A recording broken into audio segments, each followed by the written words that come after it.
Kamakailan lamang ay lumabas sa social media na di umano ay isa sa pelikula ang buhay ni Mrs. Angelica Pocus Yulo. At syempre, ilang mga netizen katulad nitong si Joanna, sinabing hindi ko alam kung sinong magiging kawawa sa kanila ng anak niya. Basta ang sure ako dahil kwento niya yan, siya ang bida, syempre siya ang api-api. Sino man ang isa, okay yan, lalabas na kontrabida sina Kaloy at Chloe. Siguro kung matutuloy man ang pelikula ni Mrs. Angelica Yulo, siguradong ito ay tatampok lamang sa kanyang naging buhay bilang isang ina na atleta at hindi na ito dadating pa sa point na nakilala ni Carlos Yulo si Chloe at doon na nga nasira ang relasyon ng mag-ina. Sabi nga ng mga netizen, for sure ay maganda ang magiging outcome ng movie na ito dahil ipapakita doon kung paano naging matyagang ina si Mrs. Angelica Yulo, kung paano niya inaalagaan ang kanyang mga anak at kung paano niya ito ipinaglalaban. Well, ilang mga netizen ang nagsasabi na kung ano man yung nagawa ni Mrs. Angelica Yulo o pagpapahiya kay Carlos, ito'y dahil bugso ng kanyang damdamin. May mga ina na hindi makontrol ang emosyon pero after that wala na.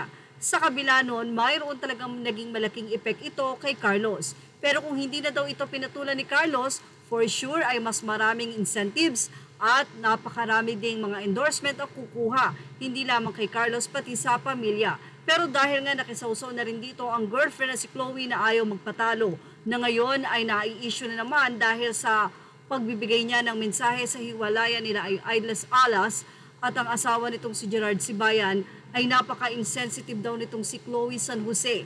Kaya naman pinag-iingat ng mga netizen si Carlos Yulo dahil anila kung ang pamilya niyang sarili ipinagkaluluna at pinagpalit sa'yo, matakot ka na Chloe. Ganon din naman itong si matakot ka na Kaloy. Ganyan ang sinasabi ng mga netizen kay Carlos Yulo na sana man daw ay magkaroon ito ng say o payuhan man lang si Chloe San Jose na wag nang sumausaw sa mga ganitong mga issue, lalong-lalo na nga at may issue rin sa kanya ang mga netizen. Marami ang nagtatanggol kayla Carlos at Chloe pero doble dyan ang medyo hindi sang-ayon sa kanilang dalawa.